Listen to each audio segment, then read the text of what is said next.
Áudio, introdução, vinheta. Fundo claro, sujo ao centro, o logo dos cursos de formação de atendimento educacional especializado. Boa noite a todos. Prazer, meu nome é Tatiana. Vou fazer minha descrição. Eu sou uma mulher de pele clara, cabelos castanhos lisos, compridos, e estou usando brincos dourados. Estou vestindo blusa azul e ao fundo tem uma parede branca. Vou fazer a descrição das minhas intérpretes que estão aqui hoje para me dar apoio. Desde já quero agradecer. Então, a intérprete Dayana, perdão, mulher de pele clara, cabelos lisos, na altura dos ombros, em tom avermelhado, usa óculos de aro azul escuro e veste blusa preta e ao fundo uma parede verde. A intérprete Mônica, mulher de pele clara, cabelos pretos, lisos e compridos e veste blusa preta, ao fundo uma parede verde. Então, em primeiro lugar, eu vou me apresentar, falar um pouquinho sobre a minha formação acadêmica, né? Quem sou eu? Então, eu trabalho há cerca de 18 anos na área da educação, passei pela sala de aula, coordenação pedagógica, direção escolar, de escola regular e de escola especializada. Trabalhei também como psicopedagoga, ainda trabalho, tanto psicopedagoga clínica quanto institucional, oferecendo apoio educacional, principalmente na área de inclusão, em diversas escolas, públicas e particulares, e também já atuei em diversos projetos do governo, tanto da área da saúde mental, quanto da área de educação mesmo, fazendo avaliação psicopedagógica para o público-alvo da educação especial. Nas minhas formações, eu sou historiadora, pedagoga, tenho pós-graduação em educação inclusiva, psicopedagogia, análise do comportamento aplicada, gestão escolar, e atualmente sou mestranda no programa de educação e saúde da infância e da adolescência da Unifesp, aqui em São Paulo. Então, é um prazer enorme estar com vocês, abrindo mais esse curso de atendimento educacional especializado para o público-alvo de altas habilidades e superdotação. Então, em primeiro lugar, gostaria de falar sobre o objetivo da disciplina, que é justamente... pode passar o slide, perdão, acho que eu não pedi para passar o slide, né? Então, primeiro a minha apresentação, que eu já fiz, pode passar para o próximo. Eu dividi, então, esse curso hoje para a gente realizar, fazendo, então, primeiro a apresentação da disciplina. Hoje é o nosso primeiro encontro, a gente vai ter um próximo, e hoje, para o tema da aula de hoje, a gente vai falar sobre atendimento educacional especializado, né, o que é o AEE, vamos falar especificamente do AEE para o público de altas habilidades e superdotação, vamos falar sobre a avaliação, que ela vai nortear aí todo o processo do atendimento educacional especializado, embora a gente terá uma próxima aula onde nós vamos aprofundar bem mais esse tema, e vamos falar sobre os tipos de altas habilidades e superdotação e principalmente as práticas educacionais para o nosso público. E no final eu vou explicar um pouco mais, aprofundar a avaliação dessa nossa disciplina e tentar fazer com que o apoio do material que está na pasta, que está disponível para vocês, seja complementar à aula de hoje. Pode passar, por favor. Então, falar um pouquinho sobre a disciplina, né? Que eu espero que essa disciplina, ela contribua para a construção do conhecimento de todas as pessoas que vão trabalhar com estudantes com altas habilidades e superdotação, que vocês consigam aprimorar a prática de vocês, né? Não só tenham conhecimentos teóricos, mas consigam aprimorar a prática, né, o fazer pedagógico junto aos alunos, que vocês tenham instrumentos, né, possa instrumentalizar vocês nesse atendimento e potenciar as ações que eu acredito que vocês já estão em andamento no decorrer da vida profissional. E aí, para isso, né, eu acredito que as palavras de avaliação, aprendizagem, educação, métodos e prática, né, estão muito envoltos dentro de todo esse nosso processo, né, principalmente, como eu já disse para vocês, da avaliação, que é o que vai permear aí todo esse procedimento do atendimento dos alunos com altas habilidades e superdotação. Pode passar, por favor. Então, em primeiro lugar, né, nós vamos especificar o que é o atendimento educacional especializado, né? Existem algumas interpretações equivocadas e é importante a gente fazer essa definição justamente para entender a responsabilidade de cada um dentro desse atendimento. Então, no que se refere à definição, né, o atendimento, de acordo com as diretrizes do MEC, o atendimento educacional especializado é um serviço de educação, né, está dentro da área de educação especial, e sendo um serviço especializado, né, que a escola tem que oferecer, ele serve para prestar o suporte necessário aos estudantes que têm uma necessidade educacional especial, para que eles tenham acesso ao conhecimento, né, que tenham acesso à aprendizagem. E aí, o que é importante destacar para vocês, né? Como o serviço que ele engloba, então, todas as ações que são realizadas dentro do contexto educacional. Há um equívoco de se considerar que o serviço que o atendimento educacional especializado é uma prática somente realizada na sala de recursos, mas não, ele permeia todas as ações, inclusive a ação dentro da escola regular. E aí a gente pode fundamentar isso olhando um pouquinho para o trecho da legislação. Então, a Lei de Diretrizes e Bases da Educação, que é a 9.394 de 1996, lá no artigo 4, quando a LDB fala sobre o dever do Estado, ela fala no item 3 sobre o atendimento educacional especializado, gratuito aos estudantes com deficiência, transtornos globais do desenvolvimento, altas habilidades e superdotação, transversal a todos os níveis, etapas e modalidades, preferencialmente na rede regular de ensino. Então, o que eu grifei para vocês aí, que vocês observem na tela, quando a gente pensa na transversal, na matemática, né, geralmente a gente tem duas linhas retas e uma outra linha transversal cruzando dois pontos, né? Então, imaginem vocês que o atendimento educacional especializado é essa linha transversal que vai passar por pontos diferentes. E por quais pontos eles vão passar?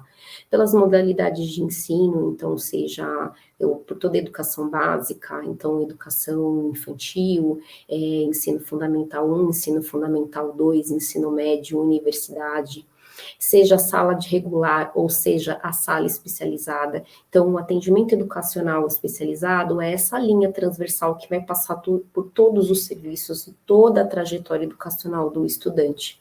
Então, neste momento, né, é essa atenção que a gente tem que ter maior, de tirar esse equívoco de que, de repente, o atendimento educacional especializado pode ser ofertado em um local específico, que é a sala de recursos, e não perceber que ela tem que estar dentro de toda a trajetória educacional na vida escolar, né, desse estudante, na sua trajetória acadêmica. Pode passar, por favor. Então, eu trouxe para vocês um resumo dos autores que falaram um pouquinho sobre esse percurso, né? De quando é que o atendimento educacional especializado, ele entra para essa área da educação especial. Então, em primeiro lugar, né, lá na década de 80, quando o Renzulli começa a definir os papéis a definição, o conceito de superdotação dentro dos 3 anéis, começa-se então a discussão dos atendimentos, né, dos tipos de atendimentos educacionais e pedagógicos que podem ser feitos com esse público. partir da década de 80, também, perdão, da década de 90, começa a ser as discussões internacionais a respeito sobre o atendimento educacional de qualidade para todos os estudantes, independente da sua condição. E a partir dessas discussões internacionais é que a nossa legislação ela vai se adequar a partir da LDB em 96, pegando todo o público, né, não só os estudantes com deficiência, mas os que têm os com altas habilidades, para reforçar a necessidade de atendimento educacional especializado, para garantir não só o acesso, né, porque o acesso à escola, a LDB vai garantir, né, vai testificar que eles tenham acesso e a permanência, mas ela vem mais, ela vem para reforçar a questão da qualidade educacional, e para você oferecer a qualidade educacional para os estudantes com altas habilidades, você precisa, então, dar oportunidades para que ele se desenvolva de forma integral.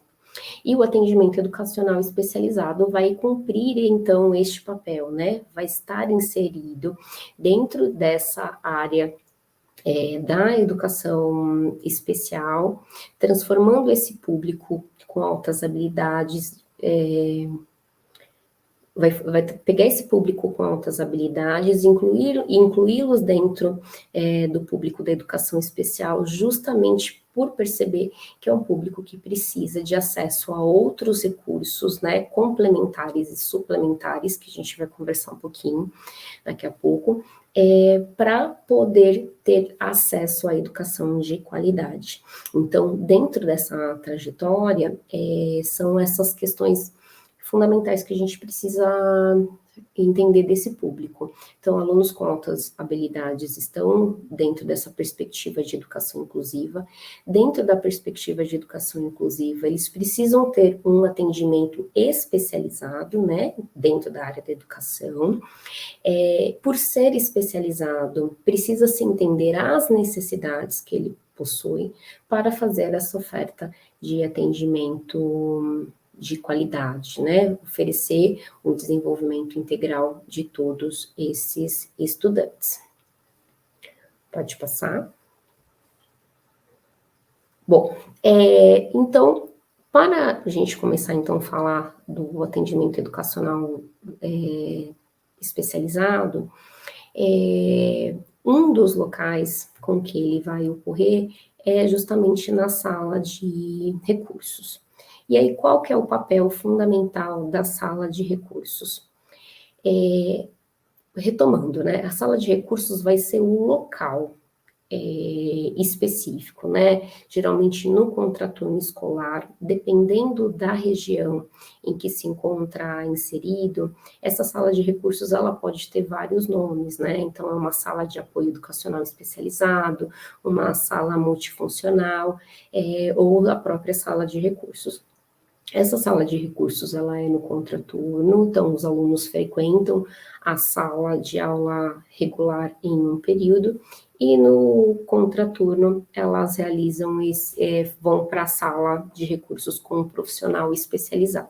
Aí você vai falar para mim, Tatiana, mas não é todos os locais que possuem uma sala de recursos. E aí, o que nós podemos fazer com esse aluno, se na minha escola, né, eu estou numa cidade do interior ou numa região onde que não há isso? Então, esses atendimentos da sala de recursos, eles vão passar, né, perpassar, lembra da linha transversal?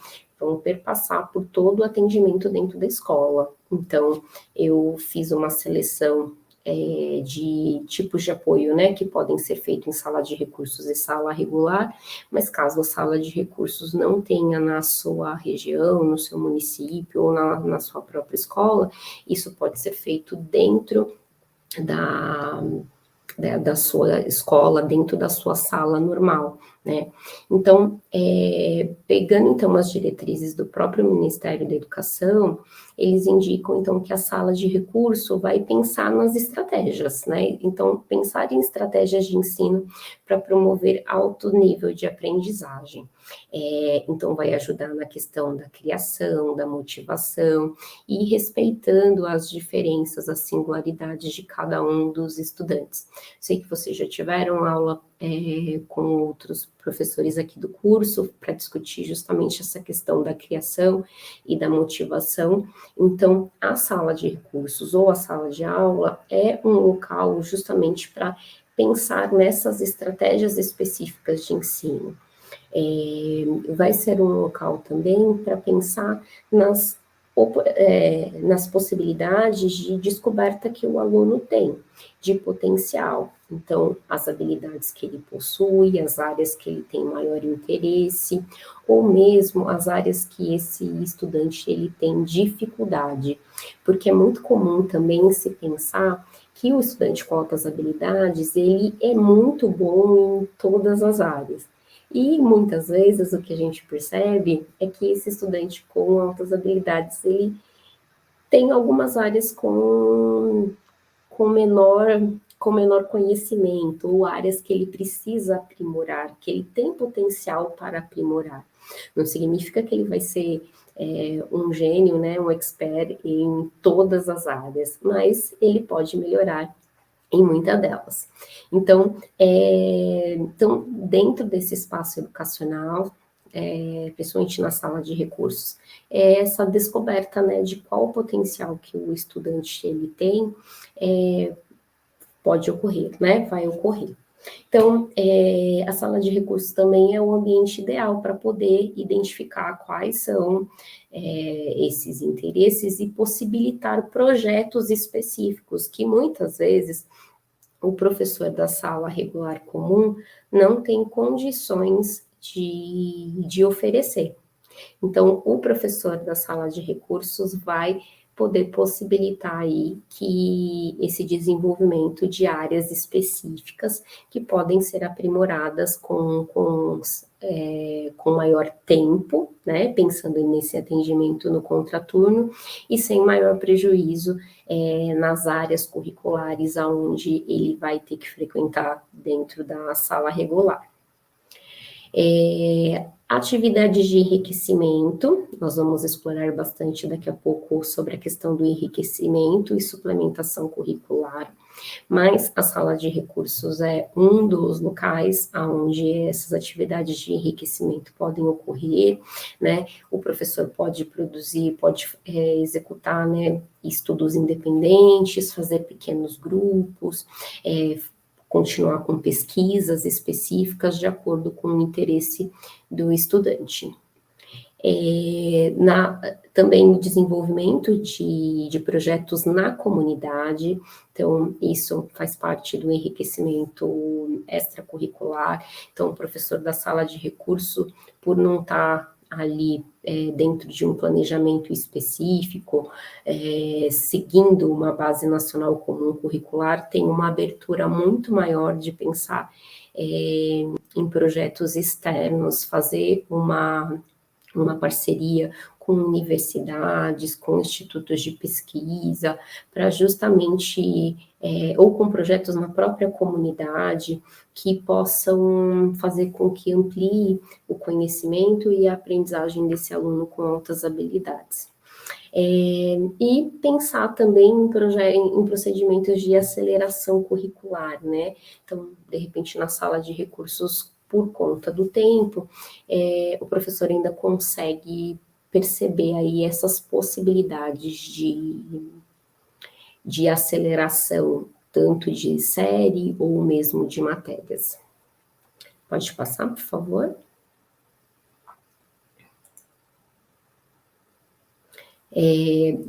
Na sala regular, né, o que nós vamos ter aqui? A sala regular, né, os docentes da sala regular vão poder possibilitar aí a avaliação, né, dos estudantes também, pensando, e aí nós temos duas situações, né, então, a primeira delas, o professor geralmente vê o aluno que sabe muita coisa de um determinado tema.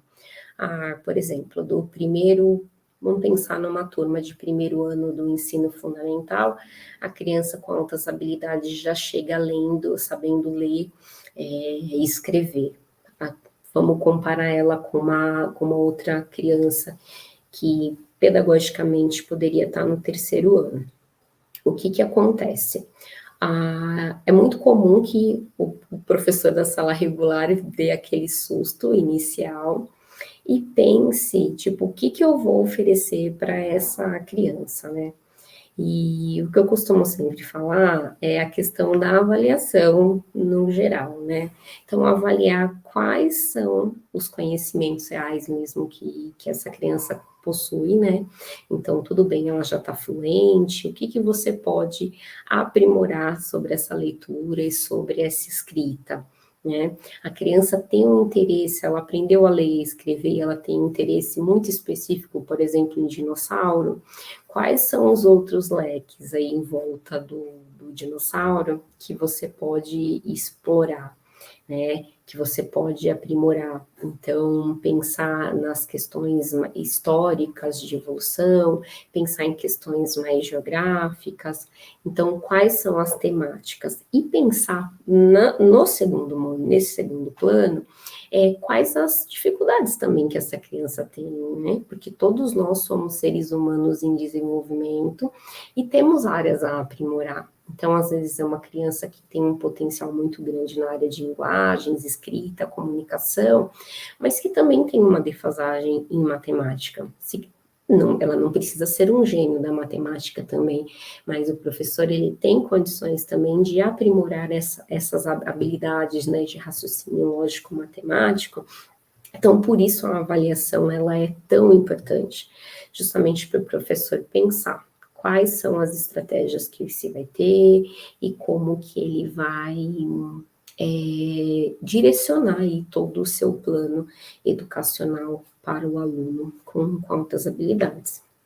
Obviamente, na sala de aula também é um local que vai precisar incentivar essa participação do estudante, então nós podemos ver em alguns casos em que a criança pode acelerar os estudos, ou de disciplina, ou mesmo em série, e às vezes as crianças sabem muito e guardam para si. Mas é importante que os professores tenham esse olhar atento de permitir, de incentivar que ele amplie o conhecimento para o outro também, né? Que esse aluno com altas habilidades não se feche para si e também não se mostre tanto, né, a ponto de causar um mal-estar assim na sala como um todo. A gente sabe que é um trabalho bem delicado, é uma linha bem tênue entre a participação pedagógica nas atividades, para que a criança não se feche em si, e por outro lado, que ele participe, mas não tanto ao ponto de impedir a participação dos pares. Então, de qualquer forma, a questão da participação, ela é fundamental para o protagonismo do estudante, ela deve ocorrer. Outra questão que é garantir o atendimento educacional individualizado, então a partir disso planejar, né, os professores, tanto da sala de recursos quanto na regular, ter um plano de ensino individualizado para esse aluno com altas habilidades, pensando quais são os objetivos que tem, quais os conteúdos que vão ser trabalhados no ano letivo e como será essa avaliação. Tudo isso deve ser pensado e deve ser pensado coletivamente, com os professores, com a gestão, com a coordenação, está incluso dentro da proposta pedagógica da escola, justamente para se pensar em quais esses conteúdos que vão ser avançados, vão ser enriquecidos ou que vão ser suprimidos, e pensar na avaliação desse estudante como um todo. Então, para isso, a gente vai pensar em alguns papéis para a gestão escolar, para os docentes da sala, para o professor da sala de recursos. Então, cada um dentro da escola vai ter um papel muito importante para oferecer esse atendimento educacional especializado. Professores da sala regular são responsáveis aí por flexibilizar o currículo, né? Então, pensando quais as atividades elas podem ser mais em quantidade ou em qualidade, e aí cada docente da sua área precisa pensar nessa flexibilização de tempo e de conteúdo, e principalmente assegurar o enriquecimento e a suplementação curricular em todas as áreas do conhecimento. Pode passar para o próximo slide, por favor? Isso. Então, para a gente falar um pouquinho de enriquecimento, né, o que é o enriquecimento e a suplementação curricular? Nada mais do que explorar as áreas de interesse que o educando tem, aprofundando os conhecimentos que ele já tem e desenvolvimento habilidades relacionadas à criatividade, à resolução de problema e o raciocínio lógico, né? Então, vamos supor que um aluno do ensino Fundamental 2 goste muito de espaço, de planetas, como que o professor pode explorar essa temática, né? Como que o professor pode enriquecer esse currículo, né? Lembre-se que a gente tem aí 3 indicações de criatividade, resolução de problema e raciocínio lógico. Então, ao invés desse estudante, por exemplo, continuar numa pesquisa somente sobre planetas, o Sol, a Lua, enfim, e dados específicos, o professor, que vai ter sempre o papel de mediador desse conhecimento, pode pensar em formas como desequilibrar, vamos dizer assim, o seu estudante, né? Então, por exemplo, colocando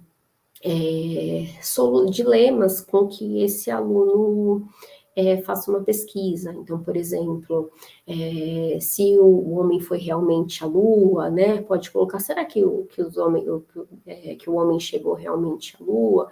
Então, eu quero que você faça uma pesquisa e você me mostre dados de que o homem realmente foi para a Lua e de que você faça pesquisas dizendo que o homem não foi à Lua. Eu quero que você me traga esses argumentos, né?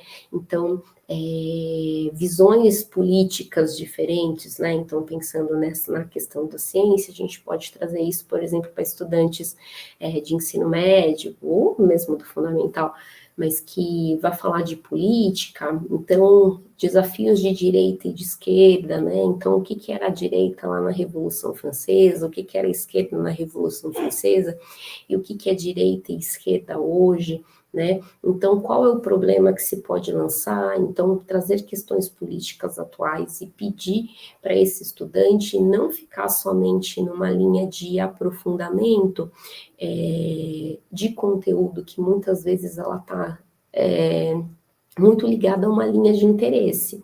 Então, o papel do professor é justamente mobilizar essa reflexão para que ele tenha acesso, essa criança com altas habilidades tenha acesso a outras visões, outras percepções diferentes. Ela não precisa concordar, nem discordar e nem mudar de opinião, mas é importante essa mobilização, né, para que a criança perceba que existem outras opiniões, outras versões de fato, que ela também precisa ter acesso a esse conhecimento.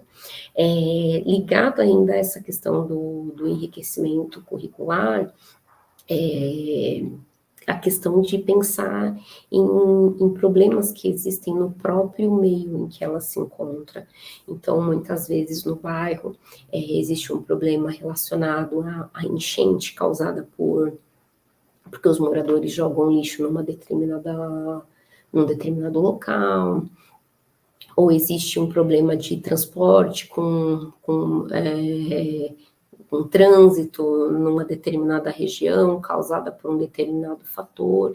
Então, cada comunidade possui um tema específico e o aluno com altas habilidades, dependendo, né, do interesse que ele tiver, pode ser, sim, levado a pensar dentro da área de interesse dele, num problema que existe na sua comunidade, e a partir disso pensar quais são delimitar qual é o problema e quais as alternativas de resolução de problema.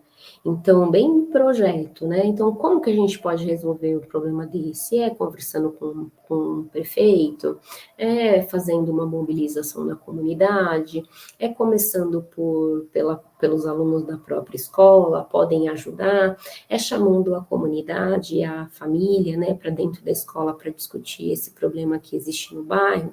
E aí vocês percebam que dentro desse cenário, né, de projetos, você já está mediando o conhecimento do seu aluno com altas habilidades, porque você vai precisar ensinar ele a pesquisar, a discutir com o par, né, com o seu parceiro, possibilidades, hipóteses, ter contato com outras pessoas, contato com outras instituições, muitas vezes fora da escola.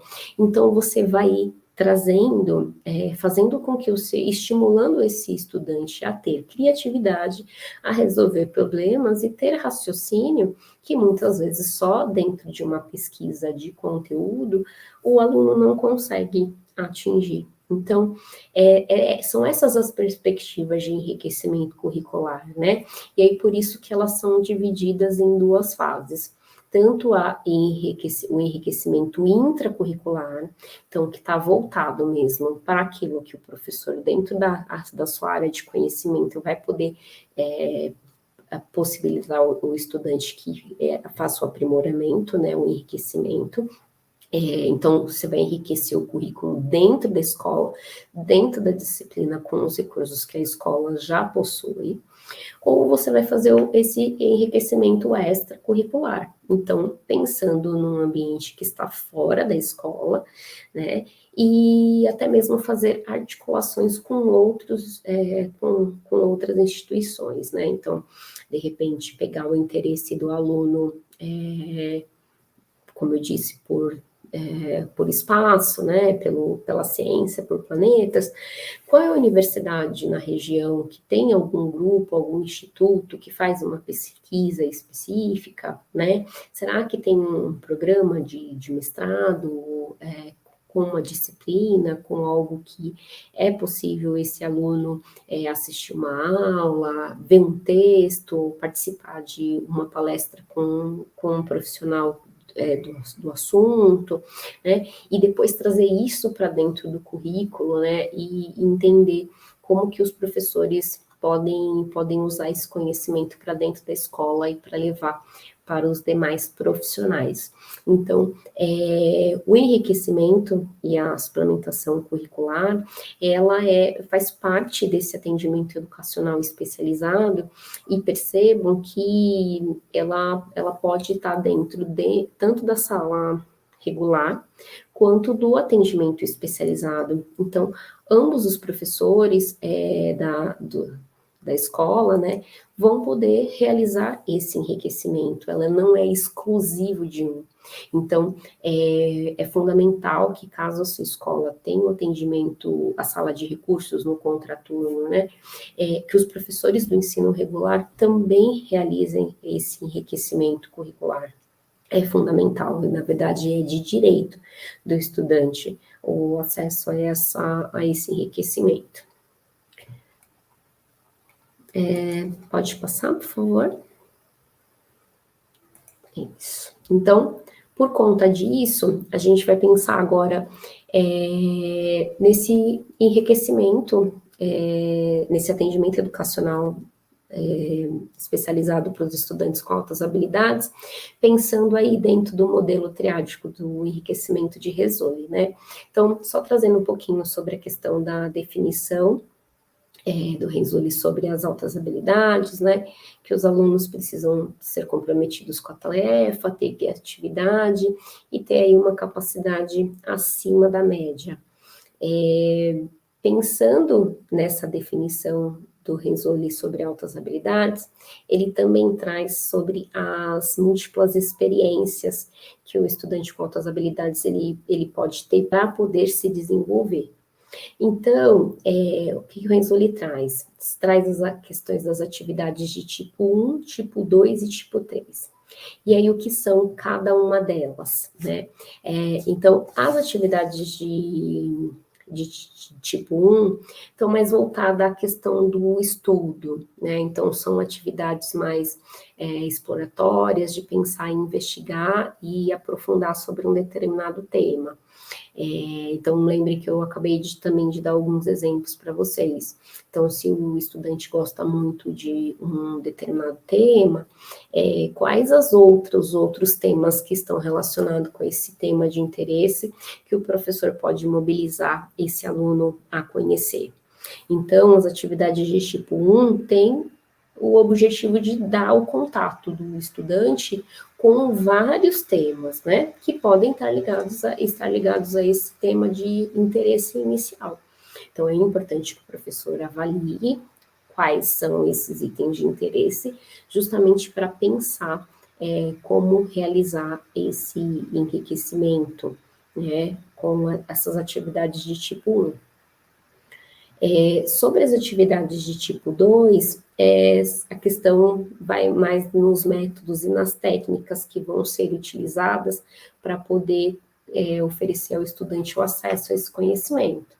E o que o Rizzoli traz é a questão do desenvolvimento de níveis superiores de pensamento. E deixei aqui em negrito para vocês, para pensar o que seria, então, esse desenvolvimento de níveis superiores de pensamento?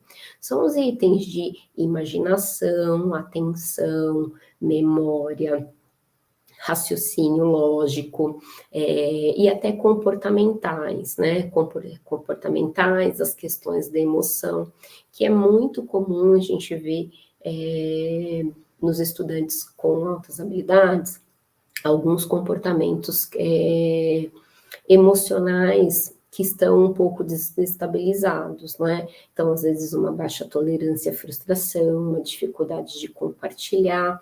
Então, com as atividades de tipo 2, a ideia é que justamente os estudantes possam ter aprimorados esses níveis superiores de pensamento, regulando emoções,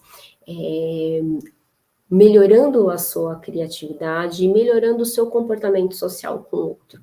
A gente já vai ver daqui a pouco, nos próximos slides, alguns dos exemplos, mas que é importante, então, pensar que os estudantes precisam ter, então, essas atividades de nível 1, 2 e 3, para justamente atender, continuarem comprometidos com a tarefa, serem criativos e continuarem aí com a sua capacidade acima da média. Então, eu costumo dizer que as atividades de tipo 1, 2 e 3, elas estão extremamente relacionadas com essa definição do Rizzoli sobre altas habilidades, né?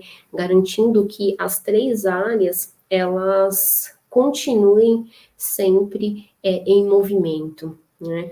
Então, nas atividades de tipo 3, justamente pensando em problemas reais que o estudante possui, né, e que o estudante possa desenvolver habilidades sociais, né, então, são os projetos, por exemplo, que eu acabei de falar, em que o estudante pode verificar um problema, pensar em hipóteses e conversar com N pessoas, né, tanto com os profissionais da própria escola, quanto pessoas de fora da comunidade, e pensar em produzir um novo conhecimento, pode ser um produto, pode ser a resolução de um problema, tudo isso ligado aí ao contexto educacional, onde ele vai precisar pensar, onde ele vai precisar modelar o seu comportamento e é onde ele vai poder criar.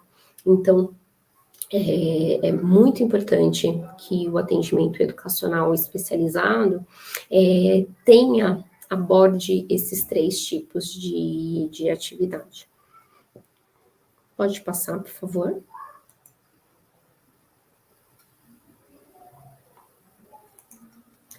Então, o que eu trouxe para vocês, né? Eu trouxe alguns modelos, né? Então, pensando nos 3 tipos de atividades, atividades de tipo o que eu poderia sugerir aí de temas para vocês, né? Pensar mais na questão dos estudos dirigidos. Então, os professores de todas as áreas do conhecimento, e eu estou falando de professores especialistas, mas os professores de primeiro ou quinto ano, que dão diferentes disciplinas, também precisam pensar nessas questões, né, em aprimorar essas habilidades em diferentes áreas do conhecimento, pensando sempre na Base Nacional Comum Curricular, né, sem deixar o currículo de lado, mas trazendo as habilidades que o aluno possui, os itens de interesse que ele possui, voltados sempre para dentro do currículo, né? Então, cumprindo aí todos os papéis, né? Tanto do professor em cumprir o seu currículo, quanto de poder estimular aí a garantir o acesso e a qualidade educacional do seu estudante. Então, dentro das atividades de tipo 1, né, pensar nesses estudos dirigidos. Então, os professores podem trabalhar com fontes especializadas, trazerem livros clássicos para leitura, trabalhar com artigos, trabalhar com teses e dissertações, né, dependendo da faixa etária, trabalhar com sites específicos que vocês sabem que têm fontes confiáveis, e que vai desafiar o estudante, né? O estudante ele precisa também ser desafiado para poder mobilizar a questão da criatividade e mantê-lo engajado na tarefa. O estudante ele precisa desse desafio, né? E aí pensar em algo muito importante que não é a pesquisa pela pesquisa, mas como que o professor vai mediar essa questão da pesquisa, né? Então, ele vai fazer a pesquisa para quê, né? Então, com qual é a intenção? Então, por isso que junto com a pesquisa, eu trouxe para vocês a questão da importância de estimular a produção de alguma coisa dentro desse novo conhecimento. Então, por exemplo, ao fazer a pesquisa, pode-se estimular que esse estudante ele construa alguma coisa escrita, né, que ele produza, e aí pode ser de diferentes maneiras. Pode ser através de resumo, pode ser uma produção textual, pode ser uma tabela, pode ser uma linha do tempo, a elaboração de um cartaz, a confecção de um mural na escola, então fazer um jornal escrito, que os outros, a escola tenha um jornal com tema de interesse específico. Então, qual é o produto que vai ser criado dentro daquele tema de aprofundamento? Então, isso é importante porque você mobiliza, o professor vai mobilizar diferentes áreas, tanto de relações interpessoais, quanto de emoção, quanto das áreas acadêmicas que estão ali no dia a dia sendo realizadas. Então, a minha sugestão aí para vocês dessa parte de atendimento entra nessa questão. Então, você aprofunda o tema de interesse, possibilitando aí um estudo dirigido, uma investigação aprofundada, oferecendo diferentes recursos para o aluno e ver a questão de estimular essa produção. Então, o que o aluno vai construir a partir disso? Então, percebam que nesse caminho vocês já vão conseguir também pensar num processo de avaliação para esse estudante. Na avaliação a diagnóstica que vocês fazem anteriormente para pensar qual é o tema de interesse que o estudante possui, quanto na avaliação final, de como que esse aluno ele foi, né, no decorrer desse processo. Então, pense, não é porque um aluno tem altas habilidades que ele vai ser 10 em tudo, né? Então, ele pode ser 10 se você for comparar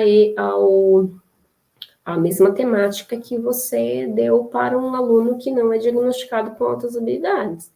Mas se ele é diagnosticado e você preparou um plano individualizado para ele, onde o objetivo dele era chegar em um determinado ponto, é a partir disso que você vai avaliá-lo. Então, é sempre muito importante que a realização das atividades, elas estejam ali alinhadas com essa produção, tá? Que vai ajudá-lo, então, a avaliar o conhecimento aí, e a trajetória, né, o percurso do aluno como um todo. Nas atividades de tipo 2, já são atividades, como era para mobilização do desenvolvimento de níveis superiores de pensamento, né? Então, lembra? Atenção, memória, pensamento, raciocínio. Então, eu já indico para vocês algumas atividades mais práticas, ou seja, que podem envolver jogos. Então, pense que num jogo, por exemplo, de xadrez, você fala, nossa, Tatiana, mas a gente vai oferecer uma atividade de xadrez para uma criança com altas habilidades? Sim, porque no xadrez você envolve várias habilidades de atenção, de memória, de planejamento, de quantos níveis a criança a criança ou adolescente vai poder atingir para poder chegar ao objetivo que é ganhar. Então, todos os jogos, né, se a gente fosse discutir aqui pedagogicamente os jogos, todos eles têm uma função muito grande de contribuir para o desenvolvimento desses níveis superiores de pensamento, ajudando nessa habilidade que os estudantes precisam construir. Na verdade, não só os estudantes, até mesmo os adultos. Então, sim, os jogos eles podem ser utilizados como uma ferramenta pedagógica para o desenvolvimento de habilidades, pensando aí no atendimento educacional especializado dos estudantes. Questões de experiência, né? Então, experiências no campo da ciência também podem ser utilizadas, né, para que eles tenham mesmo a mão na massa.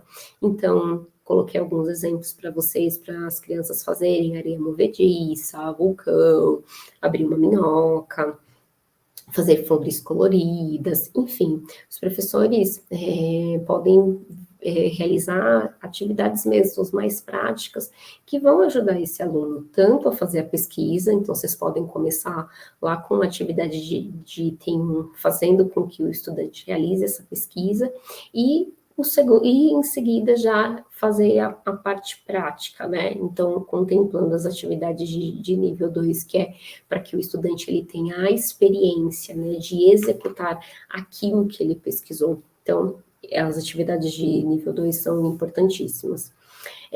Produções artísticas, então pensar nas dramatizações, né? Então, de novo, se lá nas atividades de estudo dirigido você proporcionou, por exemplo, a leitura de um livro clássico, por que não pensar que esse aluno, como produto, ele realize um teatro na escola, para que ele possa contar essa peça para os demais colegas, né? E aí não é só ele, né? Vai envolver toda uma mobilização da equipe, dos colegas, dos professores, para que isso aconteça. Então, verificar, então, dentro das produções artísticas, as questões de dramatização, dança, pintura, e sempre lembrando que muitas vezes a criança com altas habilidades, ela vai ter dentro da área artística muito mais habilidades do que, de repente, numa parte acadêmica, né, de maior conteúdo. Eu mesmo estou cometendo o erro, confesso, de pensar aqui e dar exemplos para vocês de crianças que gostam, que têm altas habilidades mais de nível de conhecimento teórico, né? Perdão, porque é o que mais eu vejo, né? Que gostam muito de um tema e acabam se aprofundando. Mas a gente não pode deixar de esquecer que existem muitos que têm habilidade na parte de criatividade, que vão para as produções artísticas, que são ótimos em canto, em dança, em pintura, em dramatização. Então, crianças com altas habilidades dentro dessa área precisam ter oportunidades no espaço escolar para desenvolver essa habilidade. E aí, como é que você faz isso aliado ao currículo? É justamente trazendo essa parte conceitual da Base Nacional Comum Curricular para atividades práticas dentro dessa área de interesse do aluno. Então, é importante que esse tipo de atividade também apareça na escola. E atividades com softwares educativos e games. Então, outro item que é importante, nós temos uma juventude que está muito inserida com tecnologia e a gente não pode deixar que os recursos tecnológicos estejam de fora da aprendizagem de crianças com altas habilidades. O papel do professor nesse cenário é justamente pensar em softwares educativos e até mesmo em games que possam ampliar esse conhecimento, né? Então, se é uma criança que consegue já programar, então pensar em softwares, em sites específicos em que a criança possa usar o raciocínio dela, lógico, para poder fazer criação de alguns jogos, né? Ou de algum conteúdo específico, né? Então, hoje já existem muitos sites que ensinam programação para as crianças, que possibilitam que a criança formule um jogo, enfim, e aí existem um cenário, um espaço gigante de criação. Então, de repente, uma criança que tem essa habilidade, e a escola pode aproveitar para poder fazer um site específico ou um programa específico para uma necessidade da escola, por exemplo, um programa para que os professores lancem nota ou lancem chamada, né? Então, uma programação básica e que a criança pode fazer, né? A criança ou adolescente pode fazer aí, dependendo do perfil de crianças com altas habilidades que vocês têm. Então, não deixar que o software, né, que a tecnologia, ela seja vista como um vilão. Aí a criança fica muito tempo no celular, ou fica muito tempo no computador, tá? Então, como que os professores, né, e a família, lógico, sempre inclusa nesse processo, vai ajudar nessa mediação?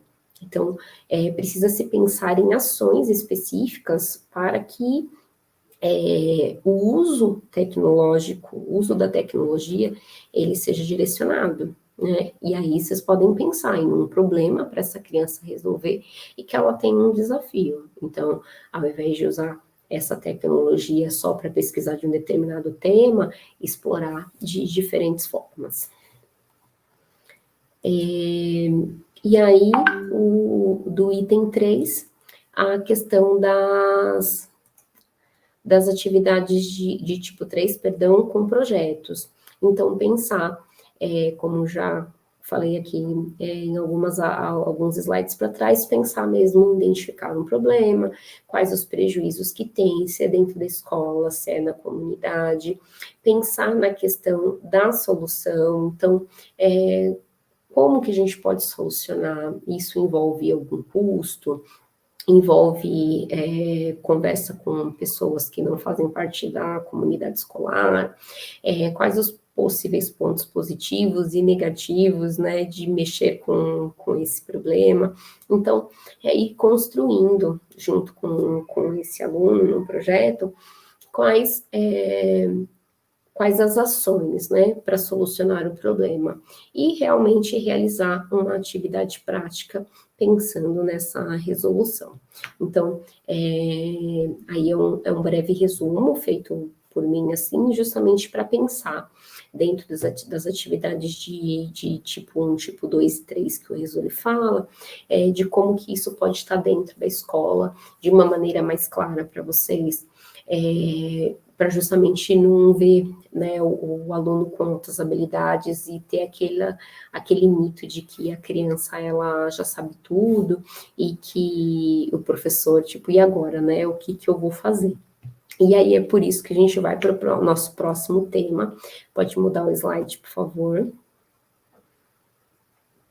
Isso, o nosso próximo tema é a questão da avaliação. Então, por isso que a avaliação é a nossa ferramenta-chave, e aí a gente vai ter no próximo mês uma aula só para falar sobre a avaliação, então hoje eu não posso deixar de começar a falar dela, mas nós vamos aprofundar, e aí a minha intenção é trazer mesmo mais instrumentos, né, para poder ampliar o olhar de vocês sobre esse tema. Mas no que se refere à avaliação, ela é uma ferramenta que ela é para a gente mensurar o conhecimento que o aluno possui, né? Mas, de acordo com o Perrinot, ela tem uma potencialidade ímpar no processo de ensino-aprendizagem, porque ela vai ser ela é vista como um processo mediador de construção do currículo. Então, percebam, mediador, ela é um meio, né, entre o conhecimento que o aluno possui e o currículo que o professor deseja desenvolver. Então, avaliar o aluno é um item fundamental para essa construção de conhecimento e de atendimento educacional especializado dos estudantes. E ela vai servir para quê? Para refletir, para questionar e para transformar as ações de todos como um todo, em rumo a um objetivo. E aí eu trouxe essa imagem para vocês. Então, tem uma imagem na tela, com vários animais, então, um macaco, um elefante, um peixe dentro do aquário, um pinguim, um lobo e um professor sentado atrás de uma mesa, e ele olha para esses animais e ele diz, bom, vamos fazer uma seleção justa, com uma única tarefa, subam naquela árvore. Então, pensem, por que eu trouxe essa imagem para vocês, né? Porque justamente a avaliação, ela é vista como uma maneira de seleção. A gente precisa quebrar um pouco, né? A avaliação vista como avaliar um único item, né, para pessoas com diferentes potenciais. Então, a gente precisa mudar essa compreensão e pensar em avaliar a habilidade de cada sujeito, aquilo que ele sabe fazer, para pensar em atividades, em tarefas que aquela habilidade que ele possui possa dar conta. Então, um caso que eu dei de exemplo, por exemplo, com pessoas que têm uma habilidade artística muito grande. Então, às vezes você tem um aluno com altas habilidades na sua escola que é muito bom para dramatizar, que é muito bom na arte, e que, de repente, em outras áreas, como, por exemplo, de raciocínio lógico, tem uma defasagem, assim, não que tenha uma defasagem, mas às vezes não tem o potencial que você gostaria que tivesse, né? Então, às vezes não liga muito, não é muito comprometido naquela tarefa para resolver, e aí ele é visto como uma pessoa que não é boa, né, o suficiente. Por quê? Porque o professor vai usar aquela avaliação que usa para a classe toda, para comparar pessoas que têm habilidades diferentes. Então, é isso que é importante. Será que se de repente você, numa disciplina de matemática, fosse pensar no uso para esse aluno que tem habilidade em questões artísticas, se você fosse pensar num desenho que tivesse formas geométricas e cálculos dentro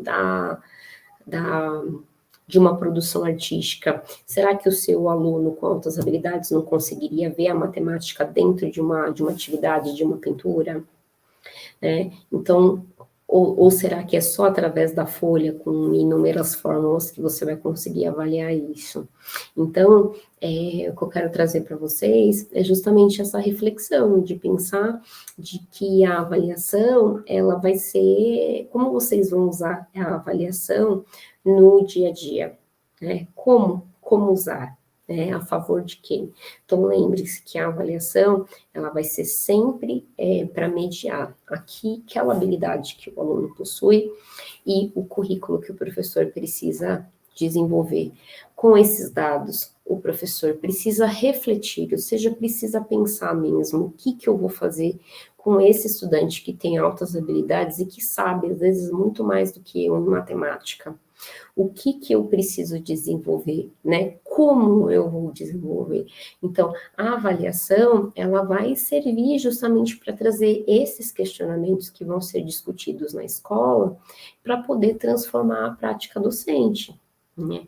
Então, sem esse olhar, né, sem esse olhar transformador sobre a avaliação, é impossível, né, fazer um atendimento educacional especializado de qualidade.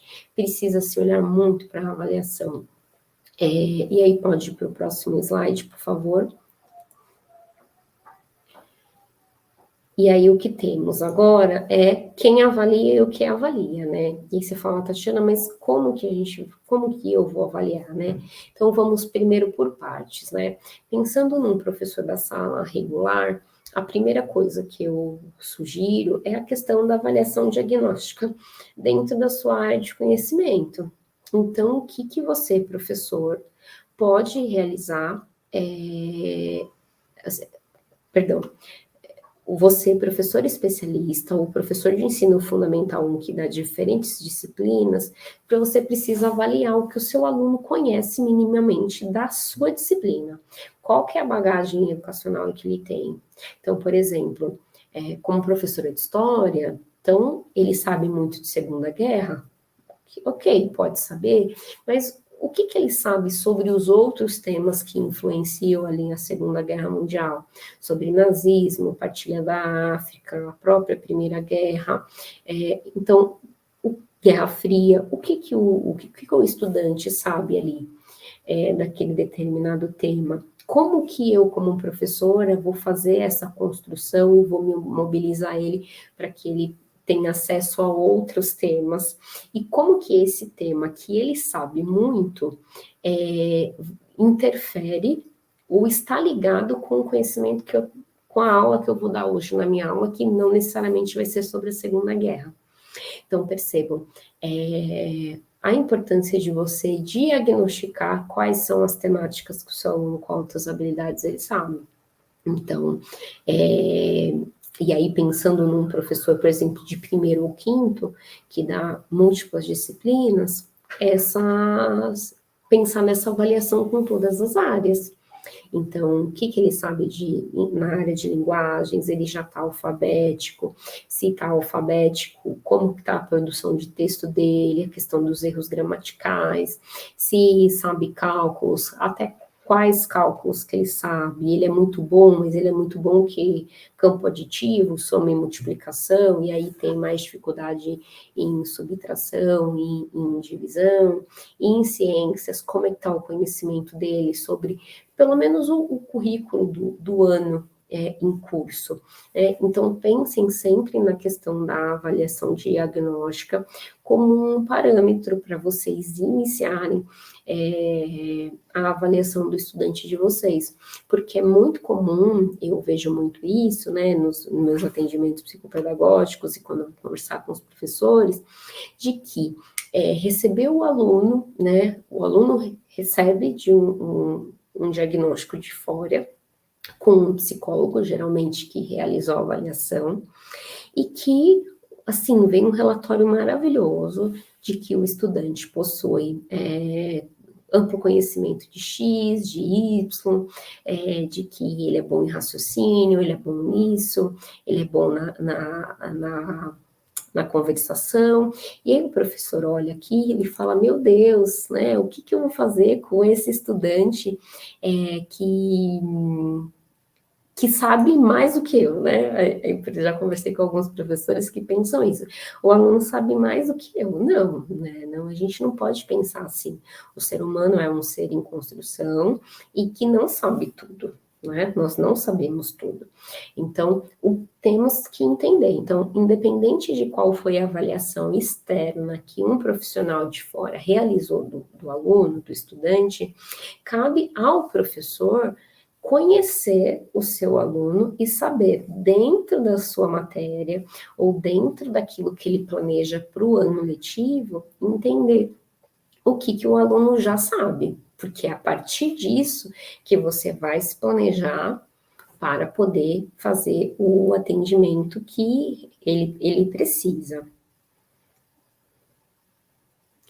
E aí o professor especializado.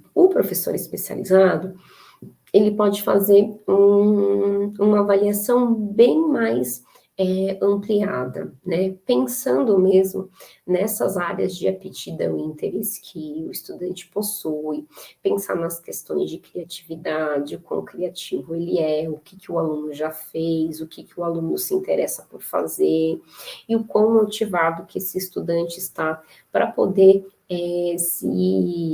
se envolver, por exemplo, com um projeto extracurricular.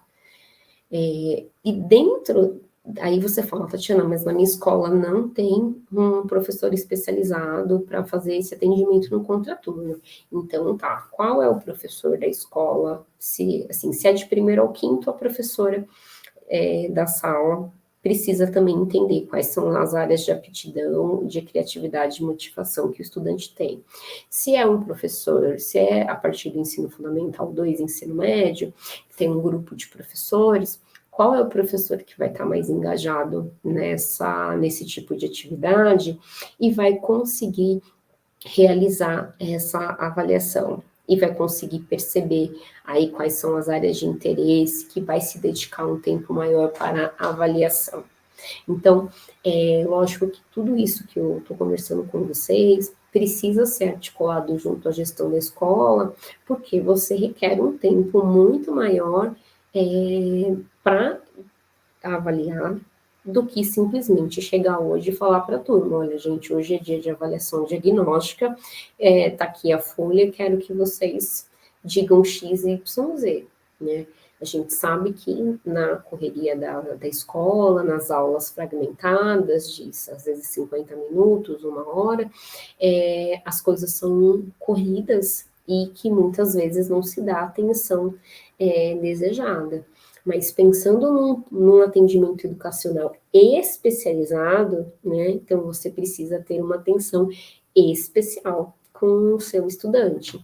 E pensando nisso, não dá para me colocar a avaliação num único dia e colocar 1 ou 2 perguntas e considerar que você já fez esse levantamento, né? Isso é algo que vai ser construído ao longo do ano letivo e que vai envolver também muito a questão da família, trazendo a família mesmo para entender quais são as áreas de interesse desse estudante, o que o estudante gosta de fazer, para que a escola possa se mobilizar para poder aprimorar essas habilidades, esse conhecimento. Pode mudar, por favor? Bom, e aí, para a gente pensar também na avaliação, uma sugestão que eu já gosto de pensar sempre de cara, é para que os professores olhem um pouco sobre o estilo de aprendizagem dos alunos, né? Eu acho que isso faz é fundamental para garantir as questões de motivação e interesse do estudante. Então, o que acontece? Geralmente, no estilo de aprendizagem, como que o aluno aprende, né? Qual a área pelo qual, biologicamente, esse aluno consegue aprender melhor. Então, se é um aluno que ouvindo, então, ouvir uma aula expositiva, ele consegue aprender mais. Se é vendo, então, ou através da leitura, ou por vídeos, ou por imagens, que ele consegue aprender, ou se é fazendo, né? Se é por meio de atividades práticas. Então, por isso que quando a gente pensa na avaliação, a gente precisa também pensar nessas modificações de estratégias, né? Então, quais são as estratégias que eu vou usar para perceber como é que o meu aluno aprende? Eu preciso também modificar a minha aula, a aula que eu vou dar, trazendo recursos onde eu vou usar só o áudio, né, o meu verbal, para que esse aluno possa ver, onde eu vou trazer imagens, vídeos, recortes, enfim, que o aluno possa ver e ter essa percepção, e vou trazer também atividades práticas e perceber dentro desses tipos de atividade que eu ofereci, qual foi a que o meu aluno aprendeu mais e qual que ele se motivou mais. Então, se a gente for pensar nos 3 anéis da superdotação, a gente tem que lembrar que não adianta só o aluno ter uma habilidade acima da média, né? Ele precisa criar e ele precisa ele precisa criar e ele precisa ser motivado. E para ele ser motivado, isso também está relacionado ao estilo de aprendizagem que ele possui, como que ele aprende mais e como que ele permanece engajado na tarefa. Então, nessa questão da avaliação, vocês precisam, então, avaliar como que o seu aluno aprende melhor, mas precisa também oferecer como professor e como docente essas atividades para que vocês tenham essa percepção. Eu costumo falar que giz, lousa e saliva, né? Vocês estão indo para sempre uma habilidade, que é de ouvir, né? Vocês colocam, ficam na aula expositiva e acabam trabalhando com um único estilo de aprendizagem, e às vezes não é o suficiente para vocês abordarem todos os alunos, né? E acabam conquistando uns e deixando outros à beira do caminho. E outra questão importante que eu queria trazer para vocês é a questão do processo cíclico de aprendizagem, para pensar nessa questão do processo de conhecimento, de como que o aluno vai aprender, né? Eu trouxe para vocês esse processo cíclico de Kolbe, que ele vai falar sobre as etapas que o estudante ele vai aprender, né? Então, na questão da experiência concreta, o estudante tá ali com o sentimento, né? Que é aquela primeira está ali relacionada com a emoção, que está relacionada com a motivação e com a criatividade. Então, primeiro ele tem esse sentimento, ele vai para a observação reflexiva, quando ele começa a observar aquilo, quais os pontos que tem dentro daquele determinado tema, né? Se aquilo é bom, se vai continuar motivando ele ou não.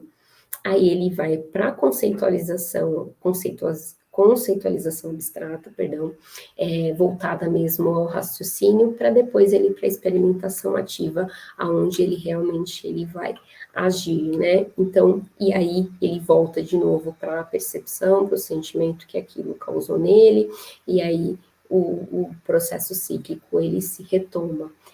E aí dentro dessa percepção, né, é que a aprendizagem ela verdadeira, ela vai se construindo, ela vai se formando, né? Então o estudante ele percebe então que há um conhecimento divergente no primeiro momento, ele vai pensar, opa, isso aqui eu não conheço ainda, né?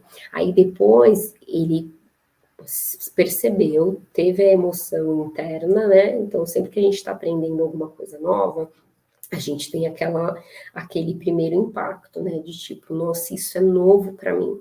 Isso causa uma série de reflexões internas sobre mim e acabam me desequilibrando um pouco. E aí eu começo a observar e começo a refletir sobre aquele conhecimento para eu poder assimilar. Então, esse conhecimento divergente torna-se um conhecimento que é assimilado, né, até que eu coloque aquele conhecimento novo, o antigo que eu tinha com um novo, né? E eu faço uma construção desse novo conhecimento que é convergente, né? Então o conhecimento eles se alinham e aí transformam isso num conhecimento concreto, né? Então que me acomodou. Então dentro desse processo cíclico, né? Que a aprendizagem ela vai ocorrendo. Então ela acontece dessa maneira para todos nós, e ela tem esse impacto que começa mesmo pela emoção, pelo sentimento, o sentido que aquilo possui para o estudante, para que ele possa realmente refletir e ter a experiência para construir um conhecimento novo. Então, a questão dessa avaliação, de vocês entenderem essa aprendizagem, né, como que ela se constrói na prática, ela é importante para justamente oferecer aí um conhecimento de qualidade, né, oferecer um desenvolvimento integral para os estudantes. Pode passar, por favor?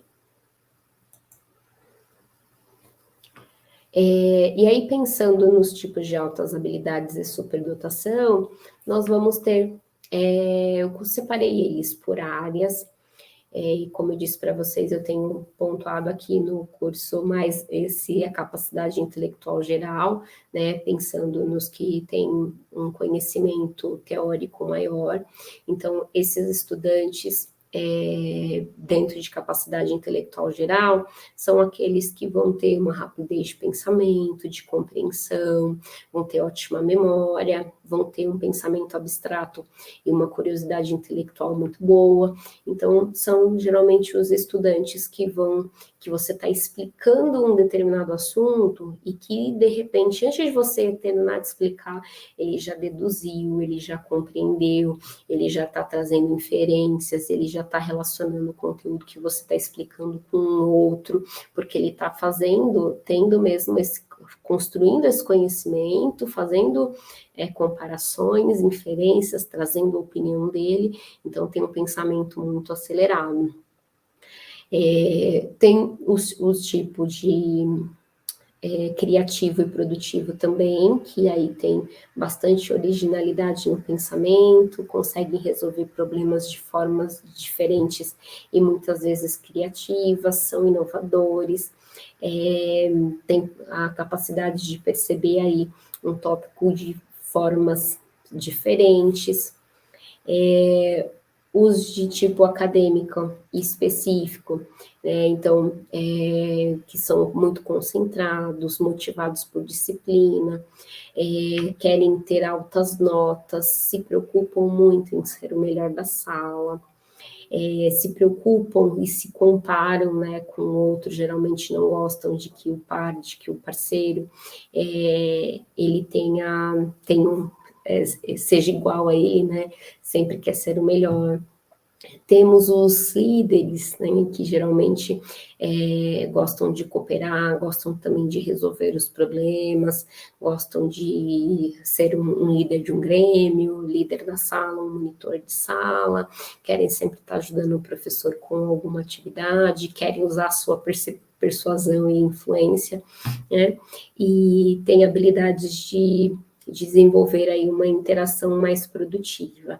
Então, hoje, muitos eu vejo que alguns jovens, né, com altas habilidades, querem ser aí youtubers por conta desse perfil de liderança, mas uma capacidade de comunicação e uma capacidade de liderança, elas precisam ser bem pontuadas, né, porque nem sempre uma capacidade de comunicação oral significa que ele é uma liderança para ele poder persuadir, né, ser um youtuber aí, mexer com mídias sociais e poder fazer a influência, né? Então, isso precisa ser bem ponderado aí, para não achar que uma pessoa com boa comunicação e que influencia só por conta da oratória é um bom líder. Então, a gente precisa refletir sobre isso. Os talentos, aqueles que têm talentos especiais para a arte, então, tanto nas artes plásticas, músicas, né, dramatizações, literatura, então, pessoas que têm esse talento e a capacidade psicomotora, então, têm um empenho superior em esportes, em atividades físicas, são ágeis, têm força, resistência, controle e coordenação motora. Então, é importante vocês perceberem também quais os tipos, né, onde que o seu estudante se encontra, justamente para poder permanecer aí e engajá-los em atividades como essa, né, assim, dentro das áreas de capacidade e de interesse deles, para continuar lá dentro dos 3 anéis, que eles continuem com essa habilidade acima da média, sejam criativos dentro dessa habilidade que eles possuem e continuem envolvidos com a tarefa. Então, isso é fundamental. Pode passar, por favor?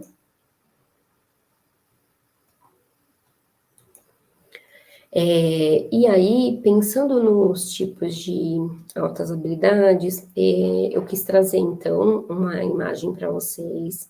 Então, é uma imagem com 4 alunos sentados, e eles estão pensando, e o pensamento deles é redondo, e a professora está vindo com uma tesoura, assim, caminhando pelas carteiras e cortando esse pensamento redondo e transformando num pensamento quadrado. Qual é o objetivo que eu trouxe hoje essa imagem para vocês?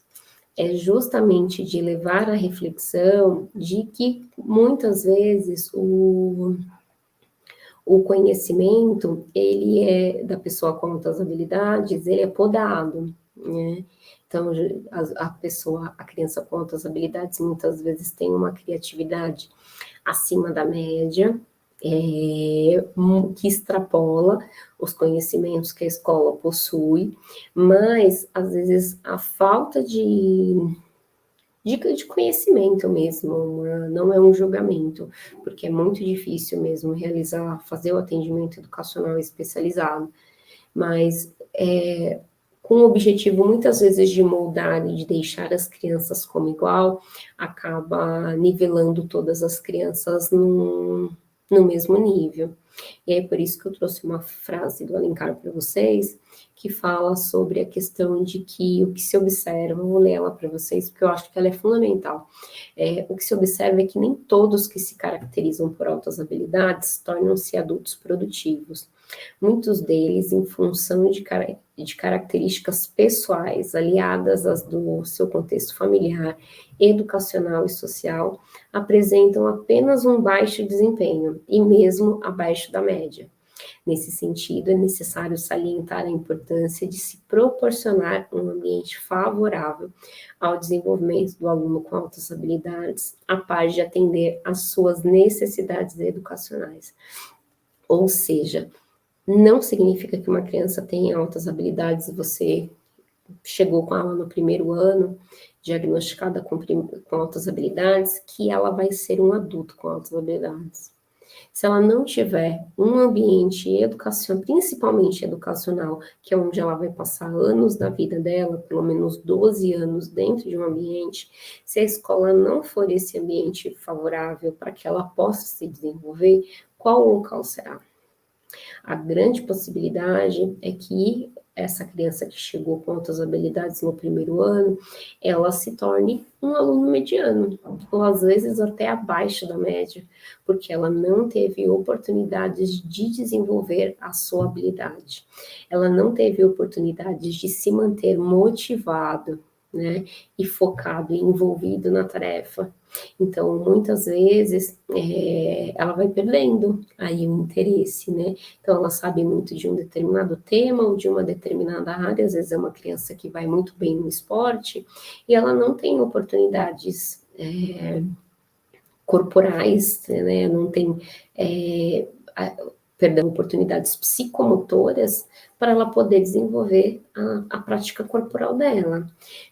Vamos voltar lá para os nossos slides anteriores. Se a escola não tem a condição, né, não tem o recurso, como que não tem nem um professor de educação física e percebe que a criança é um gênio no basquete ou no vôlei?